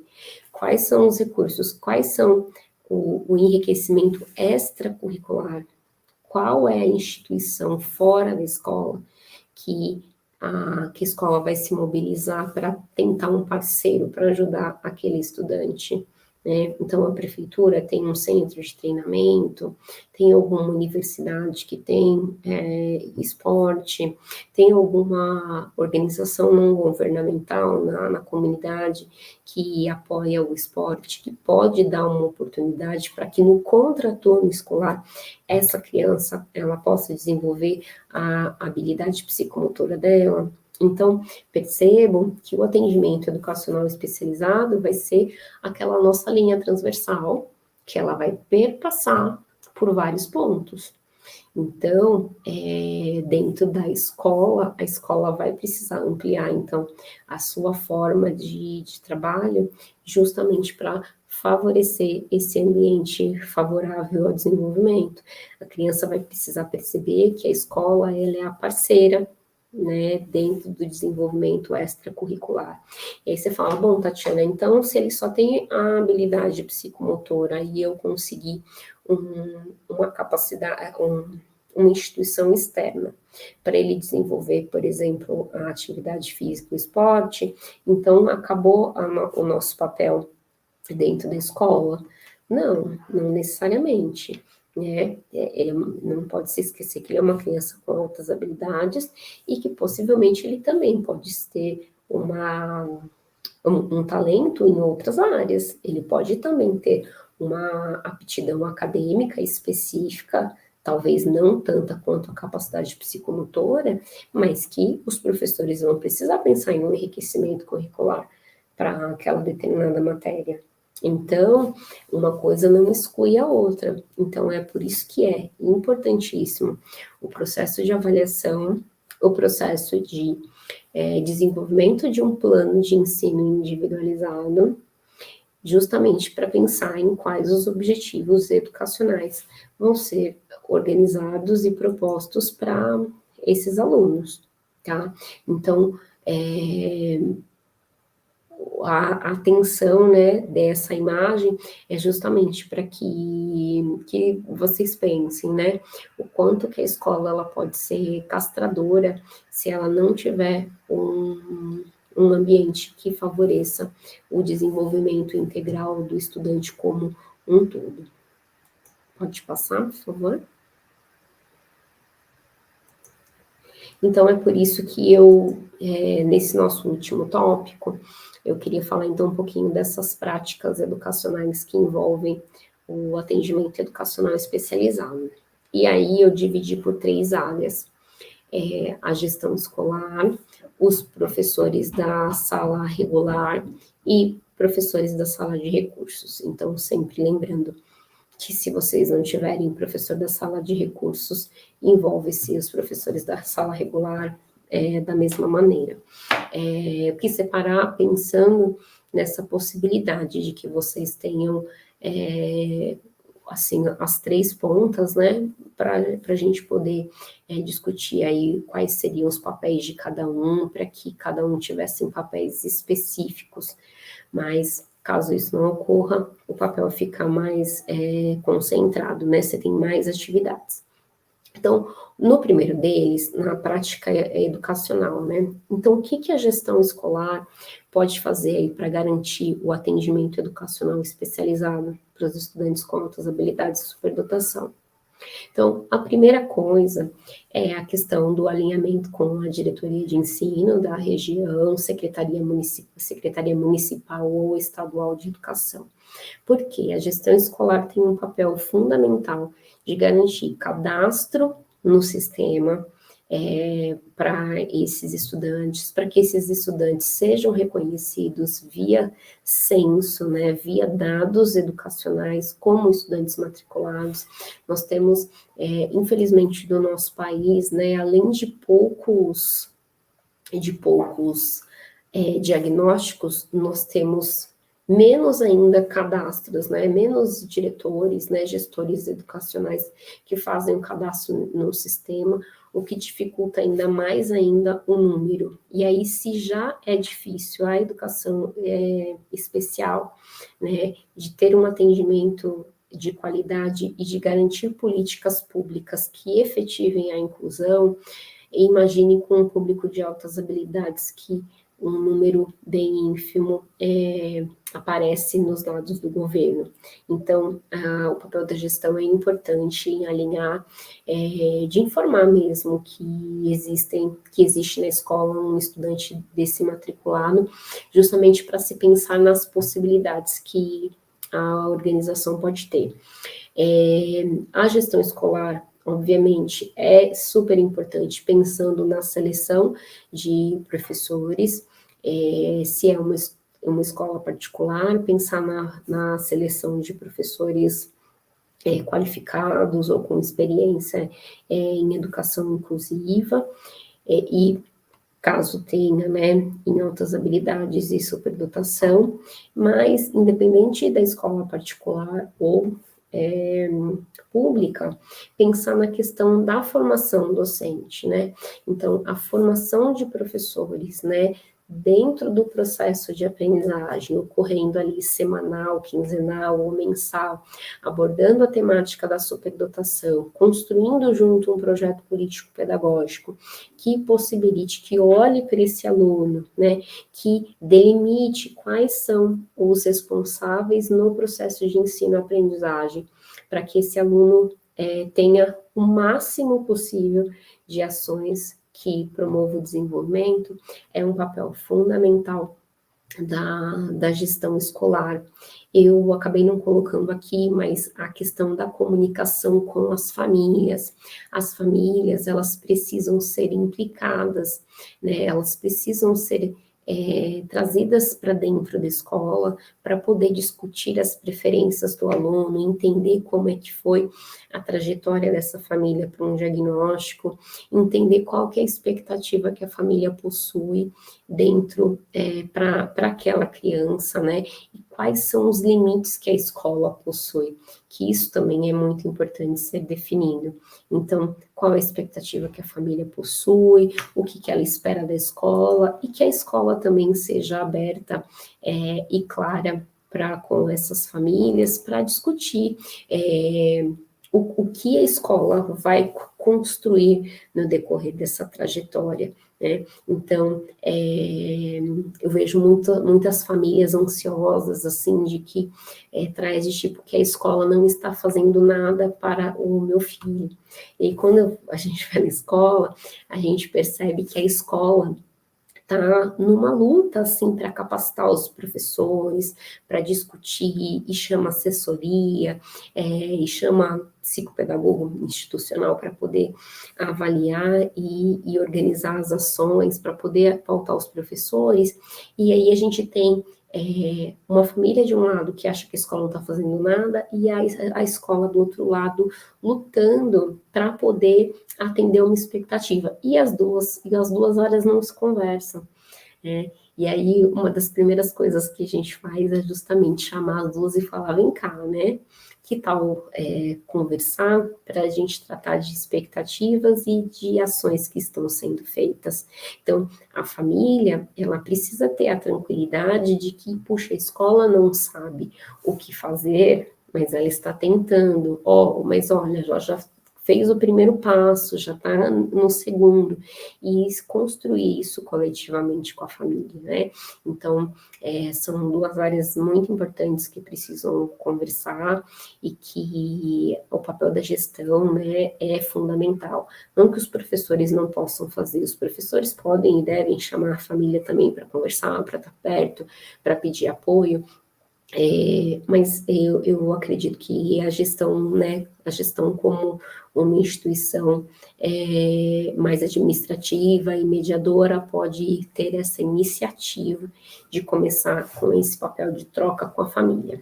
E aí, né, os autores, né, e o próprio Ministério da Educação, quando a gente vai ler sobre a questão de tipos de atendimento para altas habilidades, a gente tem algumas ações que só é possível com a mediação da gestão escolar. Então, por exemplo, a questão dos agrupamentos específicos, né? Então, a oferta de um local específico, como a sala de recursos, só é feita a partir do momento em que a gestão da escola, ela se mobiliza, né? Ela se organiza para oferecer isso para o estudante. Então, de repente, se na cidade não tem, ou se na escola não tem, mas tem uma outra escola na região que tem, para poder enviar esse aluno, né? Então, esse local específico, ele só vai ser organizado e articulado se a gestão da escola tiver a primeira parceria, que é com a diretoria de ensino, informando que há o aluno, que é necessário cumprir a legislação também e oferecer esse atendimento educacional especializado, e a escola pode dizer, estou fazendo a minha parte aqui dentro com enriquecimento curricular, mas acredito também que, além do enriquecimento curricular dentro da sala regular de ensino, esse meu estudante precisa da sala de recursos no contraturno também para fazer esse enriquecimento curricular. Então, é a gestão que vai fazer essa mediação, indicando o local, pode-se indicar também a questão da frequência numa disciplina em sala mais avançada, e aí como é que isso vai fazer? Isso vai ser direcionado via sistema ou não?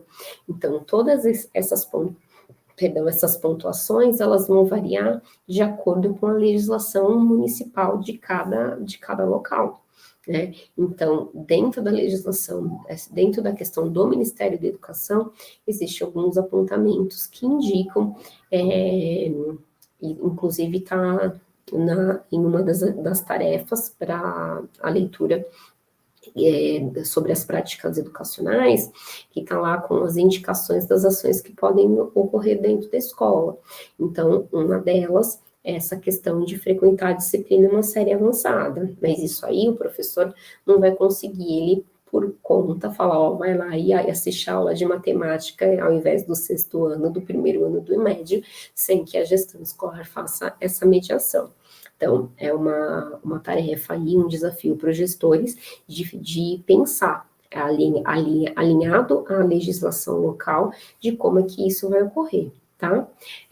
Questões de estudo compactado, então, se a disciplina, né, para aquele ano ela vai ser reduzida, né, e aí, para cumprir os 200 dias letivos, quais são as outras ações, as outras atividades educacionais que vão ser propostas para o cumprimento do ano letivo. Entre outras ações, né, dentro do sistema de agrupamento, ou a questão de aceleração curricular. Então, uma entrada precoce no 1º ano, ou pular séries, né, então sair, de repente, de um 1º ano, de um 2º ano para um 4º ano, né, até 2 anos, saltar essas séries, acelerar a questão da disciplina, ser dispensado de uma determinada disciplina, enfim, acelerar alguma atividade ou alguma área do conhecimento. Então, todas essas ações que forem pensadas, né, baseado num processo avaliativo, que os próprios professores da unidade vão realizar, que a gestão da escola vai poder tomar uma atitude alinhada aí, compactuada com a diretoria de ensino local. Então, é muito importante que a gestão da escola esteja em parceria com os professores, com seus professores, que junto pensem nesse processo avaliativo, que pensem, né, quais são os limites, né, e quais as possibilidades de ensino que a escola possui, justamente para poder oferecer uma prática educacional de qualidade, né, um atendimento educacional especializado de qualidade. Pode passar o próximo, por favor.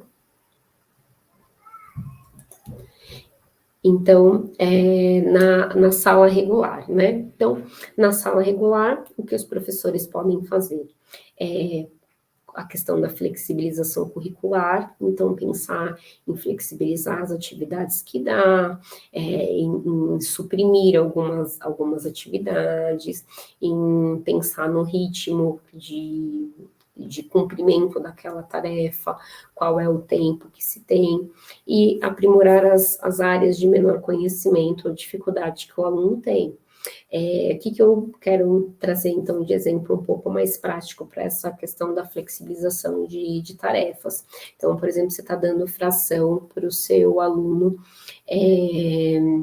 de matemática, e aí você tem uma sequência de atividades pedagógicas, uma sequência de atividades de fração, da mais simples à mais complexa. Se o seu aluno já tem aquele conhecimento, mas você acha importante que ele esteja ali aprendendo fração, então você pode sim fazer uma flexibilização naquela atividade e reduzir em quantidade quais são os exercícios que ele vai realizar. Então, você tá flexibilizando a tarefa e o tempo que ele vai executar, porque enquanto um aluno da sala vai realizar todos os exercícios em 50 minutos, ali você está possibilitando 2 exercícios, ciente de que o seu aluno vai fazer 2 exercícios, de repente, em 15, em 20 minutos de atividade. Então, você está fazendo uma flexibilização ali daquela tarefa. O que também te possibilita pensar em aprimorar as áreas que esse aluno tem um menor conhecimento, ou ainda que ele tenha uma dificuldade. Então, dentro desse cenário, você pode possibilitar exercícios de que ele aprimore essas áreas com menor conhecimento. Então, dentro dessa flexibilização que o professor ele tem autonomia para executar, que pode ser organizado as atividades pedagógicas, tá? Então, é nessa questão. Um outro item é o de enriquecimento, suplementação curricular, então, que nós já conversamos. Então, todos os professores, em todas as áreas do conhecimento, devem aprofundar as áreas de interesse do estudante. Então, pensem na questão que nós já conversamos de atividades de tipo 1, 2 e 3. Então, de estudos dirigidos, de atividades práticas e de projetos. Então, quais as atividades de tipo 1, né, de estudo dirigido, que você, professor, pode proporcionar dentro da sua área curricular? Quais são as atividades práticas que você pode também realizar? E quais as atividades de tipo 3, que pode estar dentro de um projeto macro da escola, que você vai organizar para poder aprofundar a área de interesse do aluno e ampliar, e consequentemente ampliar o currículo. E aí percebam, né, eu coloquei aí que ele pode ser vertical, horizontal, interdisciplinar, individual ou em grupo. O que isso significa? Então, vamos pensar que você está enriquecendo, fazendo um enriquecimento um enriquecimento do currículo de uma matéria X. Então, vamos pensar em história. Então, você está lá pensando só na questão da Segunda Guerra Mundial. Então, você está num determinado conteúdo, solicitando que o estudante pesquise, que ele produza um artigo, que de repente ele faça um jornal, que ele grave um vídeo explicando o que foi aquilo, e pensando mais dentro da sua área. Mas você pode também pensar em trabalhar, por exemplo, com o seu parceiro de geografia, e aí é onde ele vai ser horizontal, né, e interdisciplinar, pensando, se o meu estudante está fazendo uma pesquisa, por exemplo, sobre Segunda Guerra, eu estou ampliando esse movimento, por que eu não posso trabalhar, então, com o meu parceiro de geografia, para a gente pensar, por exemplo, na questão territorial, de mapas, de como é que a guerra foi fazendo uma modificação territorial entre os países, né? Se eu estou falando também sobre Segunda Guerra, por que eu não posso falar com o professor de língua portuguesa e ver quais são os livros que tem sobre esse tema e que, de repente, abordam um eixo teórico que o professor de português está trabalhando, e que pode ajudar aí em todas as áreas do conhecimento. Então, percebam que não é aquele projeto macro, né, de tipo 3, onde o aluno tem um problema para resolver, mas você está possibilitando um enriquecimento curricular para o seu estudante, onde não só na sua área ele vai enriquecer, mas ele também vai poder envolver com outros pares e outras áreas do conhecimento. E aí, esse aluno ele pode fazer isso individualmente, ou vocês podem abranger isso para grupos, né, grupos de outros estudantes, pensar em agrupamentos produtivos, né, que é onde alunos que têm uma dificuldade em uma determinada área, mas têm um interesse pelo mesmo tema, também podem participar junto com esse estudante com altas habilidades, e para que eles se apoiem, que às vezes você tem também, lembre, né, um estudante muito bom, por exemplo, na questão teórica, e ele pode ser muito bom de ler, pode ser verbal, e ele às vezes não pode ser tão bom em escrita, e aí você já pode encaixar um par que seja bom em escrita, um par que seja bom no desenho de um mapa, e juntos construir esse trabalho aí de enriquecimento e suplementação. Então, percebam que a partir do momento que vocês desenvolvem atividades como essa, vocês não estão beneficiando somente o seu aluno com altas habilidades, mas vocês causam um mobilizar de ações pedagógicas em todos os estudantes da turma, né? Você está mobilizando a sua sala de aula, você está mobilizando os outros pares, você está possibilitando a aprendizagem para todos. E esse é o grande desenvolvimento da ação inclusiva, né? Porque ela inclui todos, né? E ela beneficia a todos. E aí, pensando na sala regular,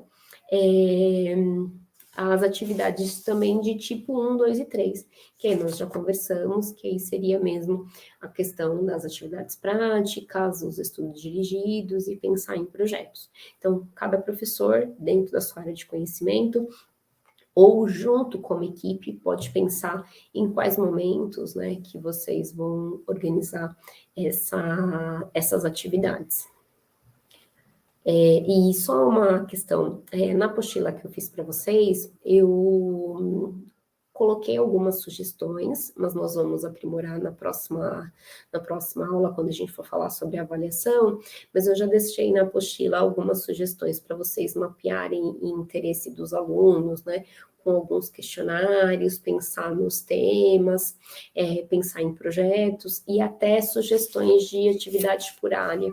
Tá? Então, tá conforme os exemplos que eu dei aqui, então pensando, por exemplo, numa área de matemática, esse enriquecimento pensando em aprofundar a geometria, estatística, programação, pensando em ciências humanas, arqueologia, antropologia, ciência política. Então, na apostila tem algumas sugestões, mas eu espero que nossa próxima aula, que seja a respeito de avaliação, a gente consiga trazer mais exemplos para vocês e que vocês possam mandar no ao vivo algumas perguntas para a gente fazer junto, enfim, pensar junto aí, de repente, num estudo de caso, para construir melhor esse conhecimento. Pode passar, por favor?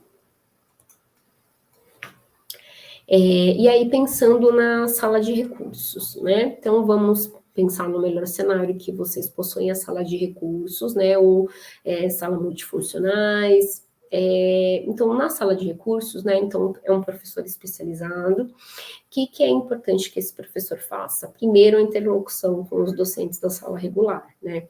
Professor educacional, professor especializado e professores de área precisam conversar, precisam organizar o conhecimento desse estudante, para que não se repita as atividades, né, os tipos de atividade, e que também a sala de recursos, ela não seja utilizada como um local de reforço escolar, mas que ela possa servir para potencializar essas habilidades.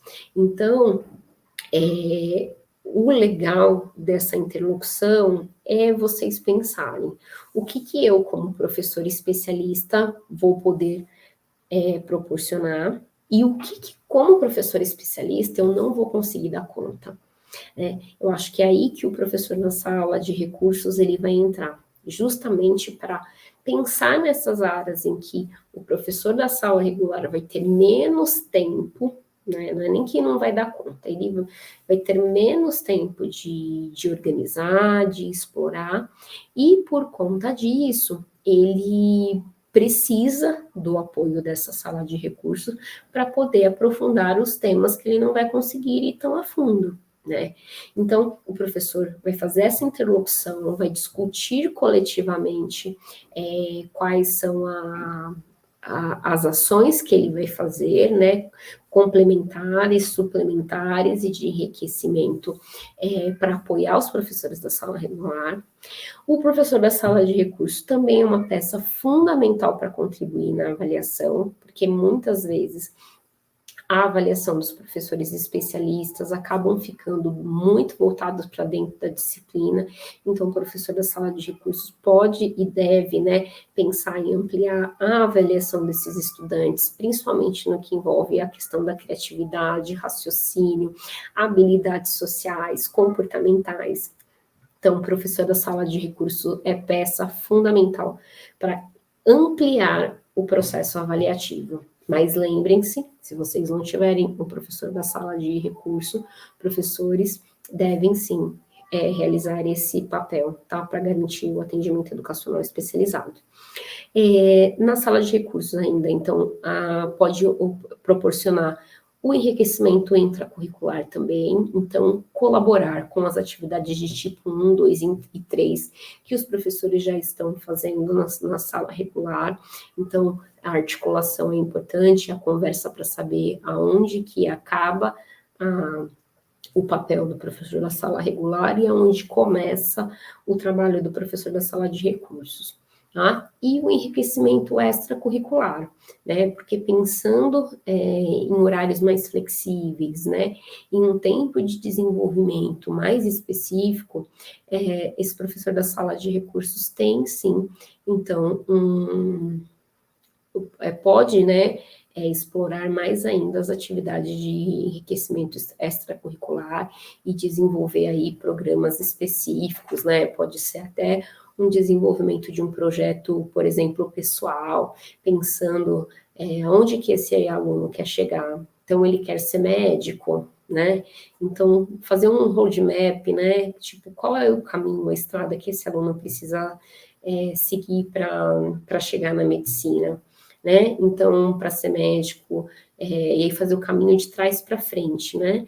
E o professor da sala de recursos pode, então, ajudar ele a fazer esse desenvolvimento de meta pessoal e pensar quais as alternativas, quais as matérias, se ele precisa participar de um programa de mentoria fora, se precisa articular com alguma outra instituição, se esse aluno pode assistir uma aula em um cursinho que não é na escola, ou se ele pode assistir uma aula inaugural de um curso de medicina, enfim, o que esse professor pode ajudar esse aluno a desenvolver em nível pessoal e acadêmico. Então, eu trouxe para vocês aqui, nesse primeiro momento, o papel, então, de cada uma dos profissionais de educação que estão ligados ao atendimento educacional especializado, lembrando, né, o nosso início de aula, que o atendimento educacional especializado é um serviço que deve ser oferecido, é direito do aluno com altas habilidades ter, e ele deve perpassar todas as atividades escolares, né? Então, se você tem ou não uma sala de recurso, o professor da sala regular deve, então, proporcionar esse atendimento educacional especializado. O gestor da escola tem o seu papel no atendimento educacional especializado. Então, todos estão envolvidos e implicados nesse tipo de atendimento. Então, é dever, né, da escola e direito do aluno. Espero que vocês tenham gostado, né, tenham compreendido as questões do AE até aqui. E aí eu quero falar um pouquinho sobre a atividade que eu solicitei para vocês. Podem passar, por favor, de slide. Então, a nossa atividade, né, para essa aula é fazer um PEI, né, um plano de ensino individualizado, né, que na verdade é um plano de atividades educacionais. Então, o que eu queria que vocês fizessem? Eu queria que vocês pensassem em um estudante com que vocês têm, com altas habilidades, né? Então, fizesse a caracterização dele, qual que é a idade, o série, o ano que ele está. Pensasse, dentro daquilo que vocês avaliaram o estudante, qual que é o estilo de aprendizagem que ele tem? Vocês acham que ele aprende mais ouvindo, vendo, ou com atividades práticas, né, fazendo? Item 3, qual é as áreas de interesse que ele tem? Então, ele gosta muito de atividades esportivas, não, ele gosta muito de atividades artísticas, ele é muito bom em atividades artísticas e muito bom em atividades acadêmicas, de matemática. Então, é para vocês desenharem mesmo, escreverem, planejarem quem é esse estudante de vocês. Então, façam a descrição desses dados dele, no item 1, os dados, no item 2, o estilo de aprendizagem, no item 3, um mapeamento de interesse. E no item 4, é pensar mesmo em como seria o enriquecimento curricular desse seu aluno. Então, o que você tem que estabelecer? Você já avaliou, já entendeu o estilo de aprendizagem e qual é o interesse que ele tem. Agora é a hora de você pensar no objetivo, que você, professor, professora, vai pensar de objetivo para esse estudante. Então, vou dar um exemplo. Se o seu aluno chegou no primeiro ano do ensino fundamental, já sabe ler, já sabe escrever e tem conhecimento de uma criança que você compararia com outra de terceiro ano, então, o que você vai esperar dessa criança pedagogicamente? Quais os objetivos? O seu objetivo é que ela, então, saia do primeiro ano do ensino fundamental fazendo uma produção de texto sem erros ortográficos e com pontuações, com regras e, enfim, um texto completo? Com quantas linhas? Né? Então, então, esse é o seu objetivo específico. O que você vai complementar desse objetivo específico? Eu percebo que ela é muito boa nas questões de linguagem, mas em matemática ela não é tanto. Então, eu vou dar aqui um complemento maior na área de matemática. Então, você vai estabelecer esses objetivos no item A. No item B, vocês vão colocar os conteúdos, então, que vocês vão trabalhar para cumprir esse primeiro objetivo.